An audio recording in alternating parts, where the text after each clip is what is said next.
Now let's have our, since 2012, Sabine is director of Electronic Arts in Basel. And also, she was artistic director of the Edith-Russ-House and the exhibition director at the ZKM. Now let's have Sabine.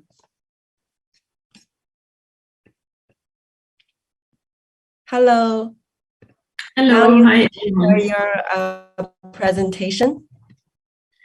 Sure.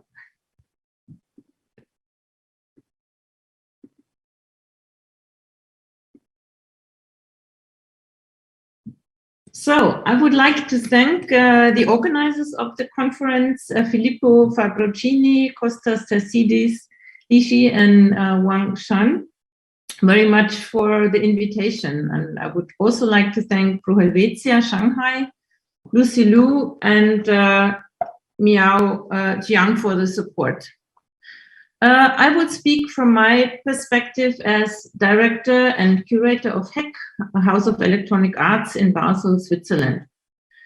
In 2019, we presented the exhibition Entangled Realities, Living with Artificial Intelligence, which focused on the use of AI in art. And since then, I can say that there was not one exhibition in which artificial intelligence did not appear, be it used as a creative tool in the artistic process or as a reflection about the impact of AI on society. Before I start, I would like to give you a brief insight into the institution that I run. HEC is a multidisciplinary museum. We showcase artworks that use media technologies for the artistic process or that reflect the input of these technologies on our society. In our program, we present solo shows of artists with an outstanding practice in media arts or group shows that focus on specific topics like AI or emotions and technology, for an example. We also present electronic music or interactive performances, and our programming also takes place in the digital space with special commissions like HEC Networks, for example. Also, educational activities with a strong focus on hardware and software skills for a young audience are an important aspect of our work, and we are collecting digital art with a focus on software and net-based projects, nowadays also including NFTs. So now to today's topic, AI and art. The artistic engagement with machines and the outsourcing of artistic creation to a machine has a long art historical tradition, starting with the machine dreams of the futurists at the beginning of the 20th century, the early computer graphics of the 1960s, up to the current use of AI. An early example is the Aaron computer system developed by Harold Cohen in the 1970s. He was interested in the creative capabilities of such a system and saw it as a collaborator for his artistic process. Here you can see example from the 70s. The machine still paints in black and white, and its images are colored by hand by Cohen. Cohen's program Aaron is one of the longest running and continuously maintained AI systems in history. Was Aaron creative?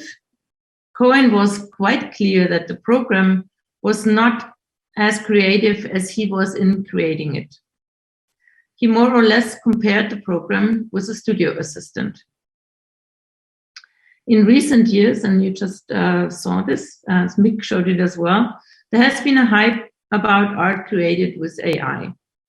You might remember the auction of this work portrayed by Edmond de Bellamy by the French artist group Obvious for $432,500 US by the auction house Christie's in 2018, a result that was almost 45 times higher than the estimated value. Artists are fascinated by the possibilities of AI to create surprising visual outputs or unheard sounds. Musician Holly Herndon has trained an AI that is part of her musical ensemble, and meanwhile realized the AI model Pali Plus, that allows other people to work with using her synthesized voice. AI pioneer Mario Klingemann lets his AI create uncanny images that explore the latent space of image production. In 2019, together with Boris Magrini, I curated the show Entangled Realities, Living with Artificial Intelligence.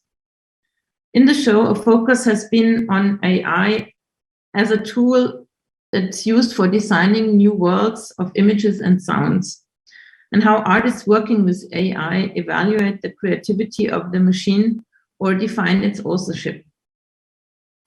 The title reflected that through the interaction with intelligent algorithmic systems and the empowerment that we already give to machines in various processes and areas of life, new intertwined realities are created. Therefore, we must acknowledge that our living world is shaped and co-designed by AI, and it is important to consciously shape this new interaction between man and machine. The German artist Mario Klingemann is a pioneer in using AI as an artistic tool.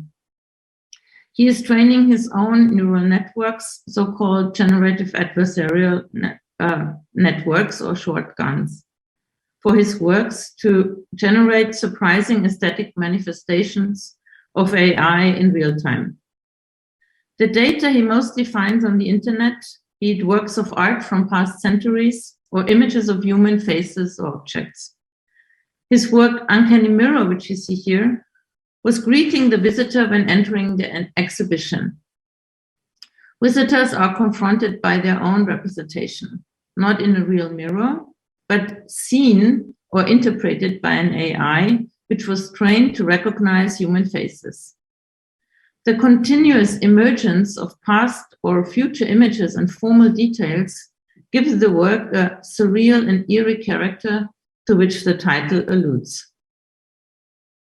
In the exhibition, Entangled Realities, we also wanted to make curatorial use of AI and asked the artist group Fabric CH to train an AI to develop the scenography for our exhibition. For this experiment, we gave practical specifications such as the number of elements in our wall system, available lighting, sound and technical requirements of the works, etc. The result was surprising. The algorithm broke everything down into individual parts and fragments. Wall color was used erratically. Here you see two different perspectives from the rendering the AI made. For us, this was an inspiration and a solution we would never have come up with ourselves. The actual scenography was in the end our decision, but it was inspired by the AI. Here you can see the placement of the walls, for example. And the last image shows how the work itself was presented within the show, with the system running and continuously processing new versions for the scenography of Entangled Realities. Apart from surprising visual outputs, artists also address the wider socio-political and ethical dimensions of machine vision. Some more examples come from the show Real Feelings, Emotion and Technology, which I curated together with Ariane Köck and Angelique Spannings in 2020. One aspect was that emotions, which always were considered the core of human experience and that differentiate us from machines, can now be recognized, measured, and manipulated by AI. Right at the entrance of the show, visitors encountered Vibe Check by American artists Lauren Lee McCarthy and Kyle McDonald, where their emotional response to others was monitored and judged by a machine learning system. Here you see a short video clip. The work has been commissioned for the exhibition. It consists of 6 screens on which visitors are portrayed and certain emotions are attributed to them by an AI system. While walking into the exhibit, visitors encountered cameras that film them and their interactions with others. A machine learning system analyzes their emotional responses by 6 universal emotions.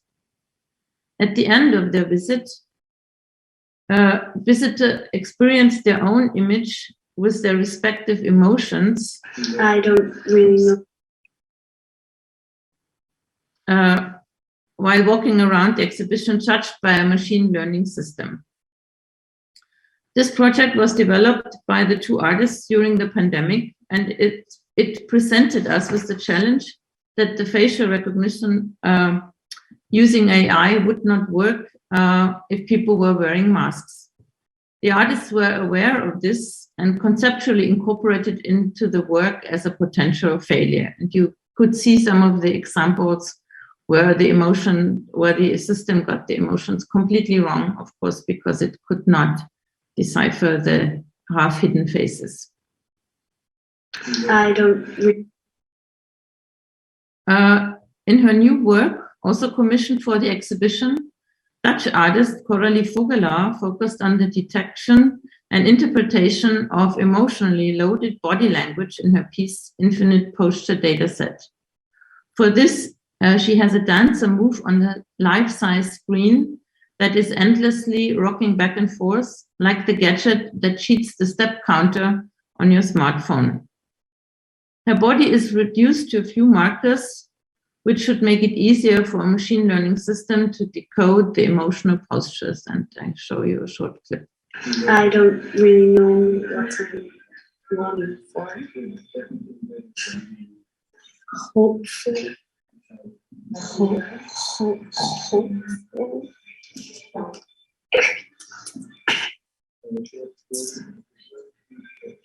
Hiding from. The Korean artist collective Shinseongbak Kim Yong-hun has long been interested in the boundaries and definitions of humanity, for which they have realized numerous experiments with AI and facial recognition software. The interactive installation Mind creates a space where people's emotions come together like an ocean.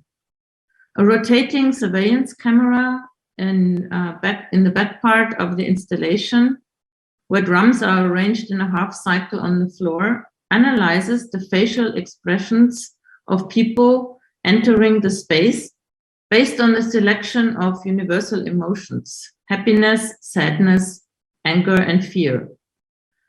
The drums with the metal balls rolling around create a sea noise based on average emotions of the last 100 faces that entered the room.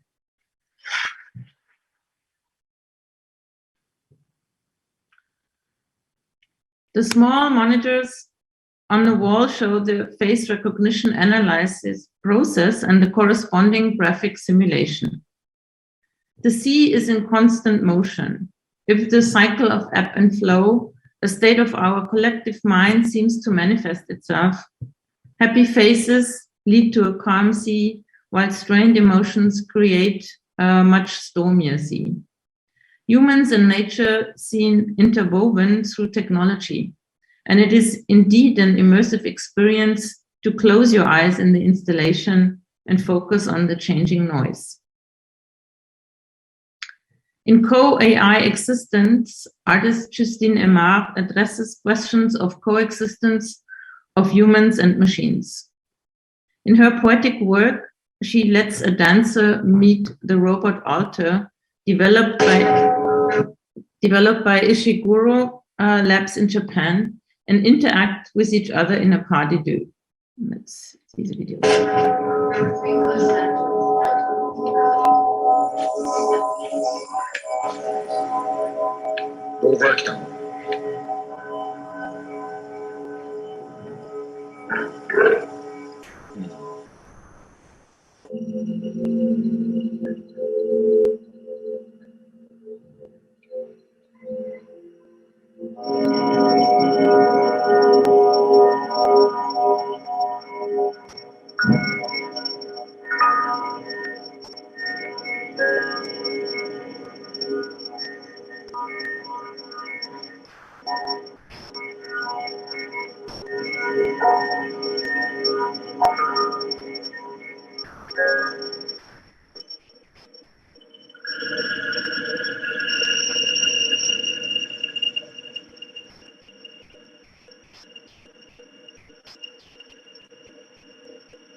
Animated by AI and equipped with sensors, the robot responds to the dancer's movements and verbal contact.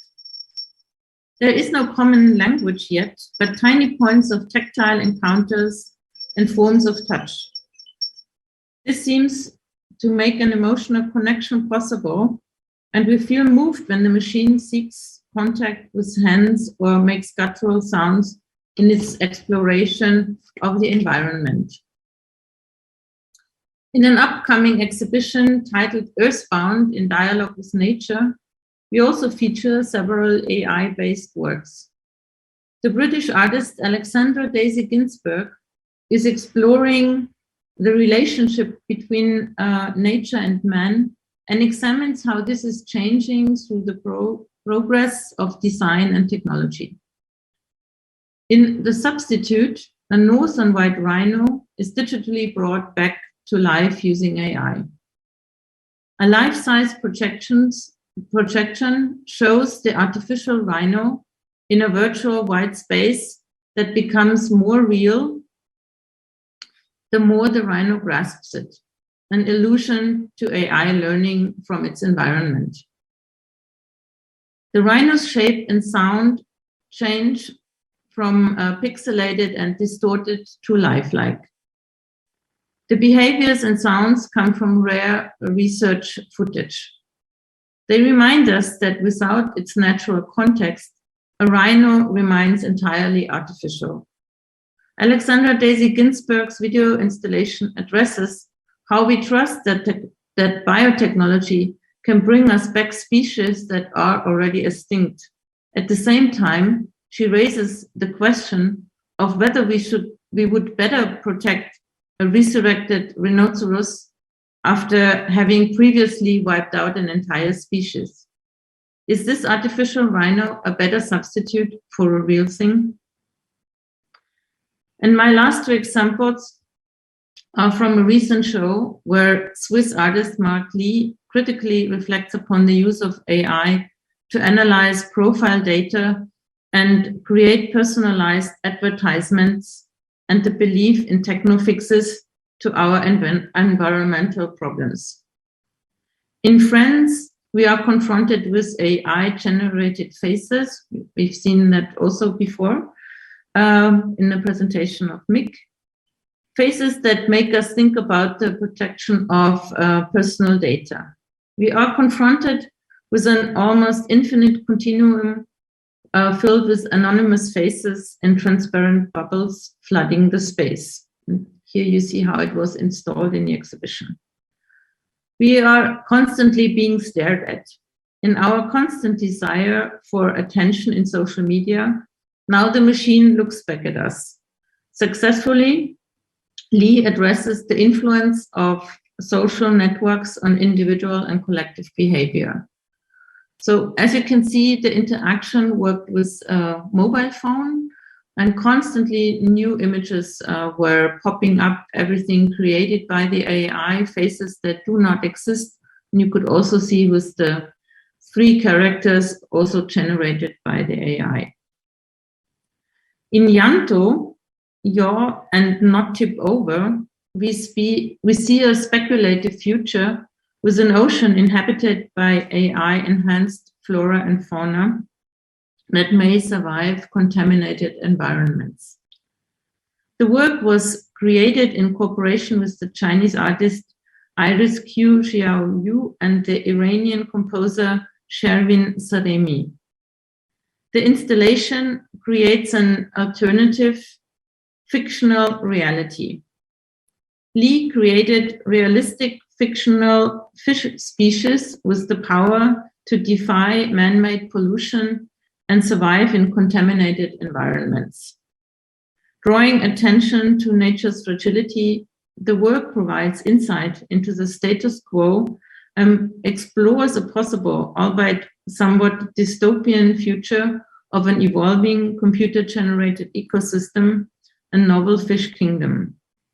But can we really compare our ecosystem to a technological governed system? Here again, you see how the work was interacted with, and here you can see in the in the smaller monitor before the projection, where the simulation showed the changing CO2 level, the acid level of the ocean, and so on. The examples showcase how artists are using AI as a tool for their artistic palette, but also that they are critically reflecting the impact of these technologies. In the best sense, they provide us with new perspectives. They make us aware of the limits of objectivity of these automated systems. An algorithm follows a set of rules and is based on pattern recognition processes and their problematic categorization of deeply personal and delicate matters such as emotions. Art raises our sensibility to interrogate who funds, trains, and owns our algorithms. It helps us to open up the human sensorium in other forms of intelligence, to other forms of intelligence and perception, to recognize our entanglement with creatures and machines. AI-driven art that addresses responsibility to the Anthropocene imperative could help us expand the current imaginary, allowing for the emergence of new visions for the world to come. And let me end with a citation of James Bridle, artist, writer, and technologist, who in his new book, Ways of Being, writes, "But what if the meaning of AI is not to be found in the way it competes with, supersedes, or supplants us? What if its purpose is to open our eyes and minds to the reality of intelligence as something doable in all kinds of fantastic ways, many of them beyond our own rational understanding?" Let's stay open and aware of that potential as well. Thank you very much for your attention.